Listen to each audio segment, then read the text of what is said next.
तो friends, welcome to my channel edu file. आज के इस वीडियो में हम लोग रेले क्राइटेरियन के बारे में डिटेल में डिस्कस करने वाले हैं।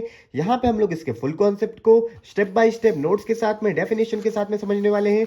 सबसे पहले जानते हैं रेले क्राइटेरिया आया क्यों। जैसे मान लेते हैं हमारे पास यहाँ पे दो ऑब्जेक्ट है, आप बता सकते हैं कि हाँ ये दो ऑब्जेक्ट है, लेकिन अगर इन दोनों को हम बहुत क्लोज कर दें इस तरीके से तो आप नहीं बता पाएंगे कि दो ऑब्जेक्ट है। लेकिन फिर हमने डिस्टेंस बढ़ा दिया दोनों का तो आप बता सकते हैं कि हाँ दो ऑब्जेक्ट है। इसका मतलब हो क्या रहा है कि अगर दो ऑब्जेक्ट एक दूसरे के बहुत ज्यादा करीब हैं तो हम उन्हें एक देख रहे हैं। हम हमारी आंखों के लिए पॉसिबल नहीं है कि हम बता दें कि ये दो ऑब्जेक्ट है, हमें एक ही दिखाई दे रहा है। कब? जब दो ऑब्जेक्ट एक दूसरे के बहुत करीब हो। When two object or their images are very close to each other, they appear as one। वो हमें एक दिखाई पड़ता है। तो हमारी आंखों के लिए पॉसिबल नहीं है कि हम उसको सेपरेट देखें। तो अगर ऑब्जेक्ट को हम सेपरेटली नहीं देख पा रहे हैं तो हम क्या कहेंगे कि डिटेल्स जो है वो रिजॉल्व नहीं है हमारे आंखों के द्वारा। हम अपने आंखों से डिटेल्स को रिजॉल्व नहीं कर पा रहे हैं। नॉट रिजॉल्व का मतलब है एक दूसरे पे मर्ज है ऑब्जेक्ट हमारा, हम एक ही देख पा रहे हैं। नॉट रिजॉल्व ये आप देख सकते हैं। जस्ट रिजॉल्व का मतलब हमने थोड़ा सा डिस्टेंस बढ़ा दिया, अब आप बता सकते हैं कि दो ऑब्जेक्ट है। रिजॉल्व का मतलब हाँ कंप्लीटली आप बता सकते हैं कि भाई हाँ ये दो ऑब्जेक्ट है। तो इस तरीके से होता है रिजॉल्व। कोई भी चीज जब दोनों के बीच में थोड़ा थोड़ा डिस्टेंस करते हैं तो हम बता सकते हैं, तो वही हो गया रिजॉल्व। तो मेथड जो होता है ऑब्जेक्ट को, क्लोज ऑब्जेक्ट को देखने का अलग अलग, उसी को रेजोल्यूशन कहते हैं। क्या कहते हैं? रेजोल्यूशन। अब यहाँ पे कितने दूरी पे हो ऑब्जेक्ट हमारा कि हम उसको रिजॉल्व कर पाए, तो ये सारी चीजें हमें रेले क्राइटेरिया बताता है। तो रेले क्राइटेरिया इसीलिए आया, इसीलिए ये इंपॉर्टेंट है कि कितनी दूरी पे ऑब्जेक्ट हो तो हम सेपरेटली देख सकते हैं। यहाँ पे आप इमेज में भी देख सकते हैं कि दो ऑब्जेक्ट है यहाँ पे, हाँ इतनी दूरी पे तो हम सेपरेट देख पा रहे हैं। लेकिन उसकी डेफिनेशन को समझने के लिए हमें समझना होगा limit of resolution. Resolution close object को देखने का मेथड होता है। लिमिट ऑफ रेजोल्यूशन क्या होता है? ये कितने डिस्टेंस पे हो वो हमें बताता है। तो limit of resolution the minimum distance between two object, दो ऑब्जेक्ट के बीच में कम से कम दूरी जिससे हम उनको सेपरेटली देख पाए। कम से कम दूरी, कम से कम दूरी मतलब ये इतने पे हम सेपरेट देख पा रहे हैं। इतनी दूरी चाहे जितनी दूरी लीजिए, कम से कम जो दूरी होती है उसी को हम लिमिट ऑफ रेजोल्यूशन कहते हैं। Minimum distance between two object at which they can be seen separately by an optical instrument. Optical instrument का आप यूज कर सकते हैं, लेंस का या फिर चश्मे वगैरह का, उनका यूज कर सकते हैं। उसी को हम लोग क्या कहते हैं? लिमिट ऑफ रेजोल्यूशन की मिनिमम डिस्टेंस दो ऑब्जेक्ट की जिससे वो सेपरेट दिखाई दे। अब रिजॉल्विंग पावर क्या होता है? रिजॉल्विंग पावर होता है दो ऑब्जेक्ट को अलग अलग देखने की एबिलिटी। दो ऑब्जेक्ट कितनी दूरी पे हैं हमें अलग अलग दिखाई देने लगे, वो लिमिट ऑफ रेजोल्यूशन होता है। और उनको देखने की एबिलिटी, मतलब हम लोग कोई यूज करेंगे ना भाई, दो ऑब्जेक्ट बहुत क्लोज हैं तो उसको देखने के लिए कुछ लेंस वगैरह या टेलीस्कोप वगैरह यूज करेंगे। तो हमारे ऑप्टिकल इंस्ट्रूमेंट की जो एबिलिटी होता है सेपरेट इमेज प्रोड्यूस करने की, दो ऑब्जेक्ट की जो बहुत एक दूसरे के करीब हैं उनको सेपरेट देखने की जो एबिलिटी होता है उसको रिजॉल्विंग पावर कहते हैं। इसको आप मैथमेटिकली डिफाइन कर सकते हैं कि ये इनवर्स होता है डिस्टेंस का। किसका होता है? डिस्टेंस का इनवर्स। मतलब इन दोनों के बीच में जितनी दूरी है उसका ये इनवर्स होता है। आप एक तरीके से इसको अगर रिजॉल्विंग पावर को P से डिनोट करें तो इन दोनों के बीच के डिस्टेंस को D से डिनोट करें तो यानी P is inversely proportional to इसे 1/d आप लिख सकते हैं। यहाँ पे आप देख सकते हैं P is directly proportional to 1/d कहिए या P is inversely proportional to D। तो इस तरीके से रिजॉल्विंग पावर को डिफाइन किया जाता है। एबिलिटी होता है, जैसे कि पावर को आप डिफाइन करते थे, आप लोग लेंस वाला पढ़ चुके हैं चैप्टर। पावर क्या होता है? 1/फोकल लेंथ। फोकल लेंथ भी तो डिस्टेंस है। तो यहाँ पे आप देख सकते हैं पावर को हमेशा डिस्टेंस के रेसिप्रोकल से ही रिफर किया जाता है। तो इस तरीके से हम लोग रिजॉल्विंग पावर को डिफाइन करते हैं कि कितनी एबिलिटी है। अब रेले क्राइटेरिया आप समझिए जो कि आपके लिए इंपॉर्टेंट है। When a beam of light, देखिए जब हम बीम ऑफ लाइट भेजते हैं इस तरीके से, पॉइंट ऑब्जेक्ट से निकल रही होती है तो क्या होता है? जब एक पॉइंट ऑब्जेक्ट है उससे लाइट निकल रही है तो क्या होता है कि टेलीस्कोप से हम देखते हैं किसी चीज को या फिर माइक्रोस्कोप से, तो उसमें लेंस लगा होता है। टेलीस्कोप या माइक्रोस्कोप से लेंस लगा होता है।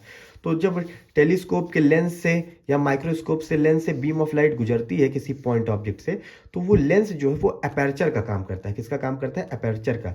आइडियल कंडीशन तो ये होती है कि भाई लाइट निकली है तो वो हमें इस तरीके से पॉइंट के रूप में मिले, लेकिन हमें एक पॉइंट इमेज नहीं मिलता है। हमें जैसे मान लीजिए पॉइंट ऑब्जेक्ट है यहाँ पे, उस पॉइंट ऑब्जेक्ट से लाइट निकली तो हमें एक पॉइंट इमेज मिलना चाहिए, लेकिन ऐसा केस हो नहीं रहा है, क्योंकि लेंस जो है वो एक अपर्चर की तरह काम कर रहा है, जिससे क्या हो रहा है, लाइट डिफ्रैक्शन हो रहा है, लाइट का क्या हो रहा है, डिफ्रैक्शन।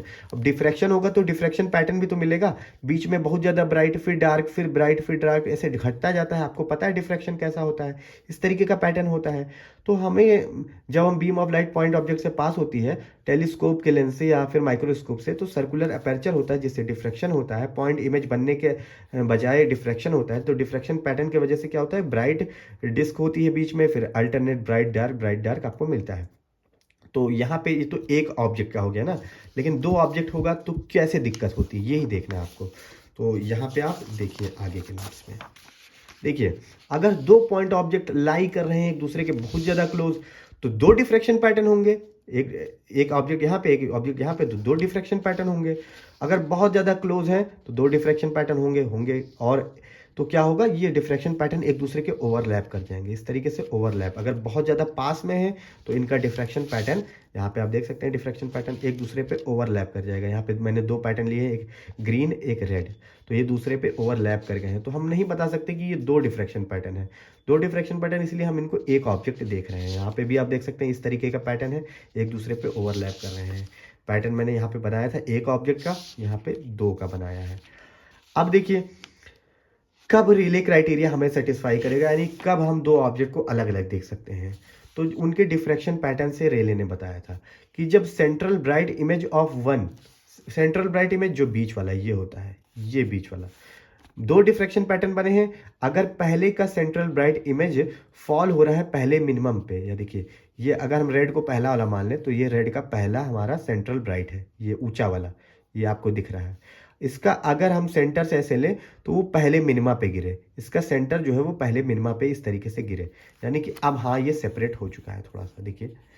तो कंडीशन क्या है कि कब सेपरेट होता है, जब हमारे पहले जो ब्राइट वाला है उसका पहले मैक्सिमा पे सेंटर इस तरीके से गिरे, when the central bright image of one fall on the first minimum, यानी पहले डार्क रिंग पे ऐसे गिरे।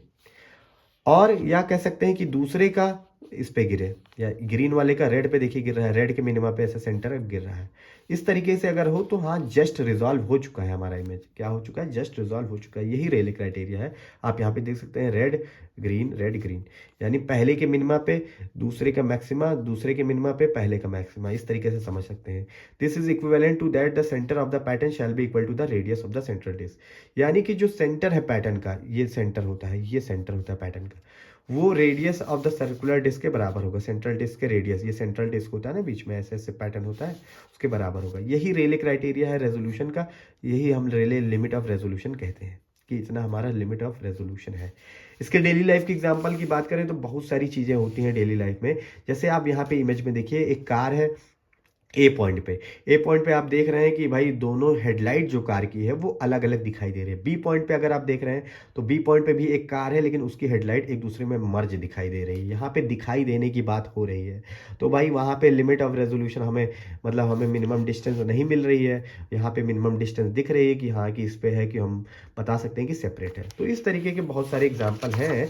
अब लिमिट ऑफ रेजोल्यूशन में एक चीज़ और होता है कि मैंने बताया आपको मिनिमम डिस्टेंस, मिनिमम एंगल भी हम लोग लेते हैं। क्या लेते हैं, मिनिमम एंगल, क्योंकि दो ऑब्जेक्ट है, ये यहाँ पे लेंस है, लेंस अपर्चर का काम होता है, डिफ्रैक्शन होता है, पैटर्न मिलता है इस तरीके से। तो मिनिमम एंगल जो होता है उसको भी लिमिट ऑफ रेजोल्यूशन में लेते हैं, या minimum distance between two object जिसमें हम सेपरेट देखें, या मिनिमम एंगल जिसपे हमें दो ऑब्जेक्ट सेपरेट दिखे, तो हम उसको क्या कहते हैं, लिमिट ऑफ रेजोल्यूशन। तो यहाँ पे मिनिमम डिस्टेंस और मिनिमम एंगल, एंगुलर डिस्टेंस भी आप कह सकते हैं। तो आई होप ये वीडियो आपको अच्छे से क्लियर होगा, रेले क्राइटेरिया भी क्लियर होगा। इस वीडियो में इतना रखते हैं, वीडियो देखने के लिए थैंक यू सो मच।